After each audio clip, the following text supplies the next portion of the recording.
This video contains special powerful speeches, combined with chakra healing music and binaural beats technology. Listening daily is proven to heal, motivate and will change your life. Please use headphones for best clarity.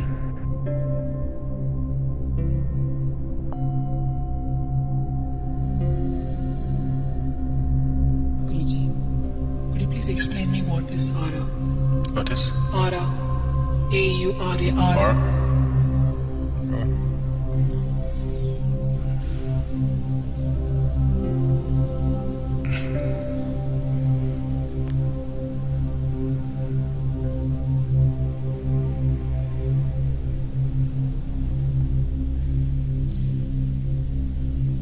Every substance on the planet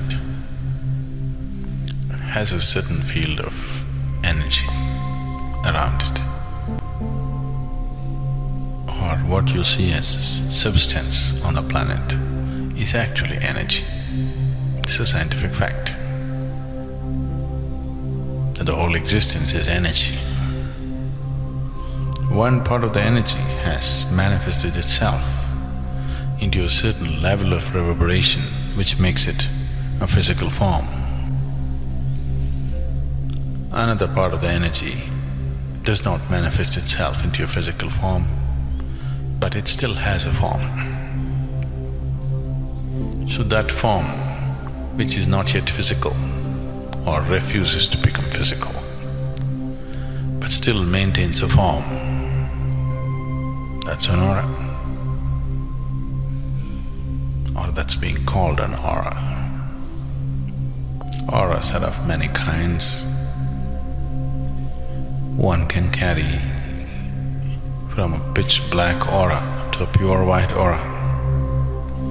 Between these two, there are a million shades. Essentially, the physical, mental, emotional and the energy status of who you are right now, in a certain way, is represented by your aura, or it's visible through the aura. Too many fancy things have been told about it particularly by the New Age community today. A lot of it is fiction, but there is some substance to it.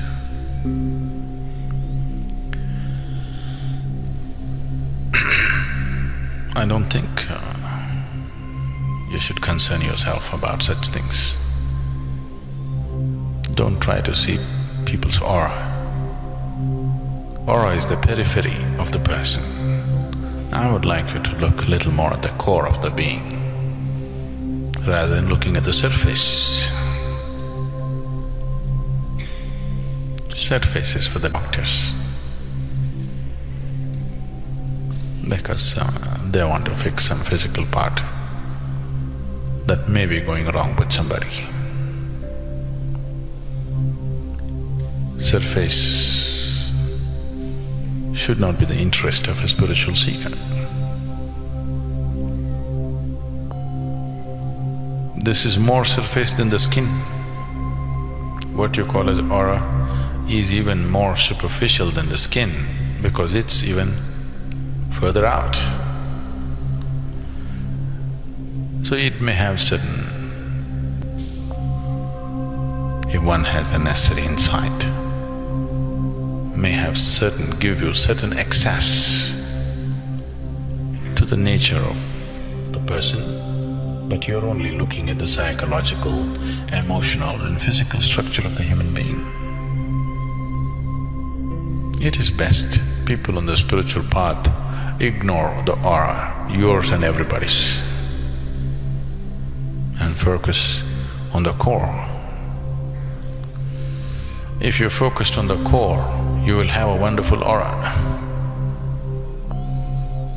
If your focus is on the surface, you will have a miserable aura. So don't keep looking at other people's aura on your own.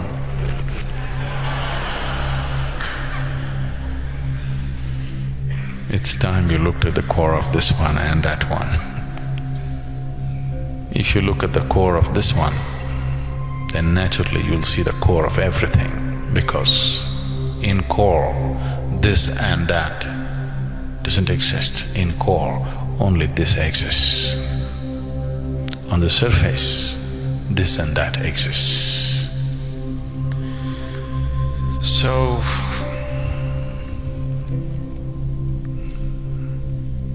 you know, people said beauty is skin deep.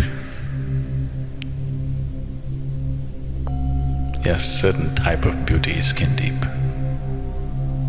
You wouldn't like somebody with their skin peeled off. If you saw somebody's skin peeled off, you wouldn't think they're beautiful even if they're the same people. That way, yes. But aura is not even skin deep. So it's not worth spending time on it. If you become conscious of the core, the surface may be just visible to you, but you trying to see and read people's auras is a stupid thing to do.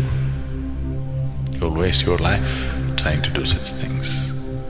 If you're conscious, if your perception is enhanced, you may see things. It's good to see things which are there. If you start seeing things which are not there, that's… you're graduating from ashram to asylum. If lot of you go in that direction, we can transform the ashram into an asylum. Yes. So it's very important. We want to keep this as an ashram. You want to make it into an asylum? No, we want to keep this as an ashram. So please, if you want to keep this as an ashram, you must be focused on the core, not on the surface. Too much surface means we'll make the place into an asylum. All kinds of nutcases who believe they're spiritual, there are too many like that on the planet. They are the biggest deterrent for other people to seek any spirituality. Because of too many nutcases like this, right-thinking people who are a little more sensible don't want to have anything to do with spirituality. So, please don't make this into an asylum. If you need to go, we will promote you, but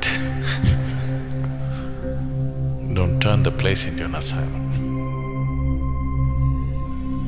Aura is the subtle manifestation of everything that you are.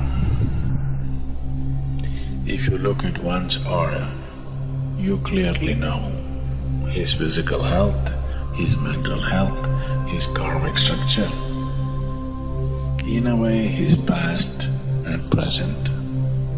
If he is stupid, even his future. Yes, only if you're stupid we can tell your future. Otherwise we can only tell your past. Yes. So, aura is a certain manifestation of yourself, a subtler manifestation than the physical body. Keeping it clean is good. Is keeping your body clean good? Even if you don't understand, somebody sitting next to you understands that it's good.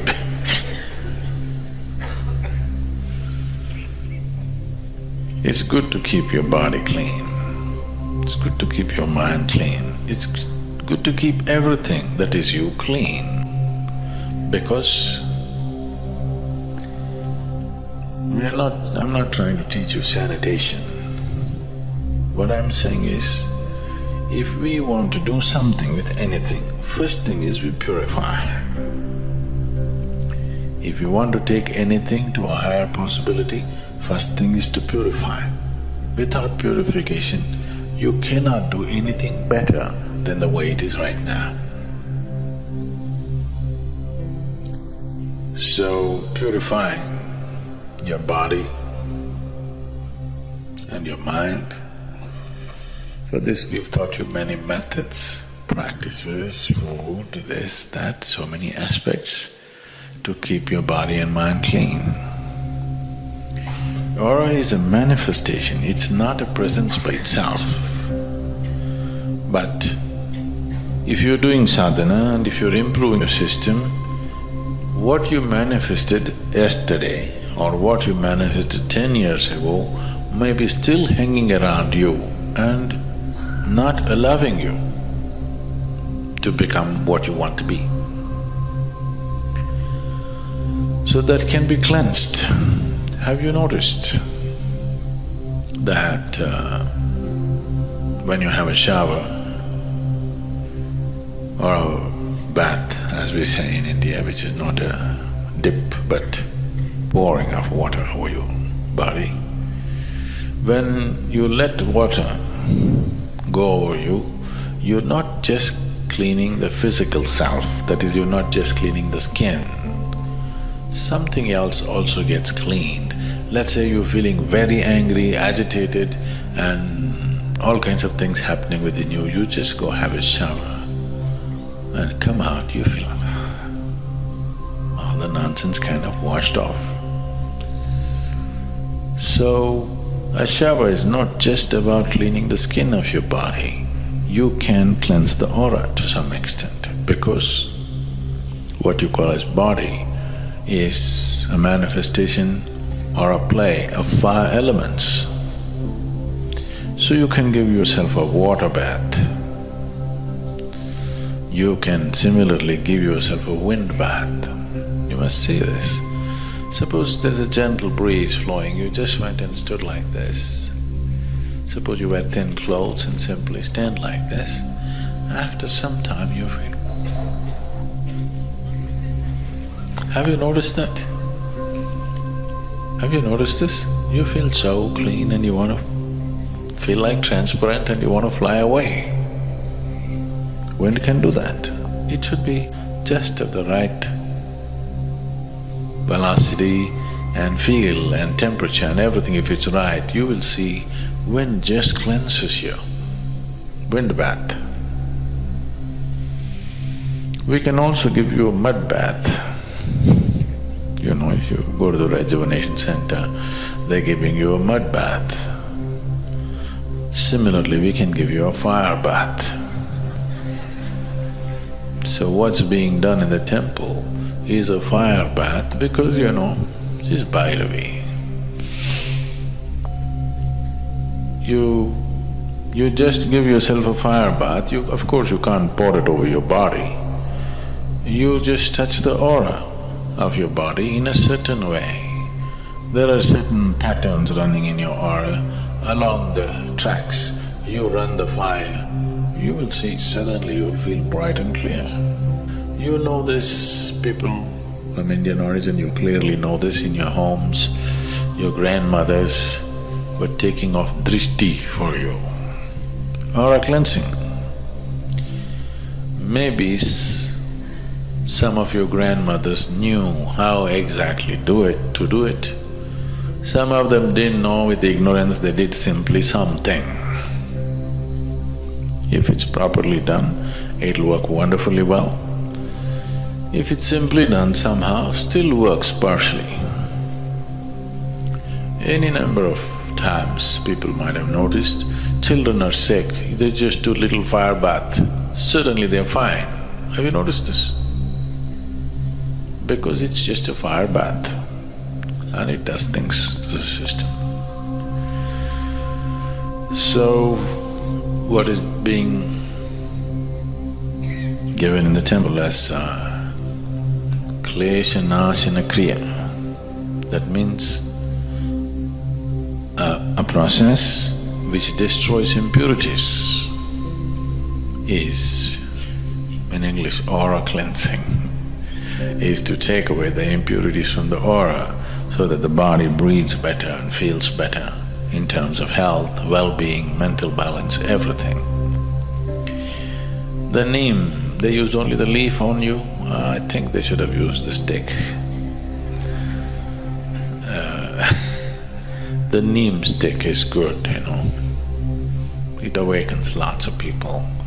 In India, if you are acting a little funny and possessed, they can beat the devil out of you with the neem stick. Neem is a very cleansing thing. If you're eating the morning ball, your stomach will be clean. If you have any kind of infection stuff in this country, they would always put you on a bed of neem leaf because it's a great cleanser of the system and a great energizer. So, the leaf has tremendous medicinal properties and very strong pranic reverberations and it's bitter enough to get the devil out of you.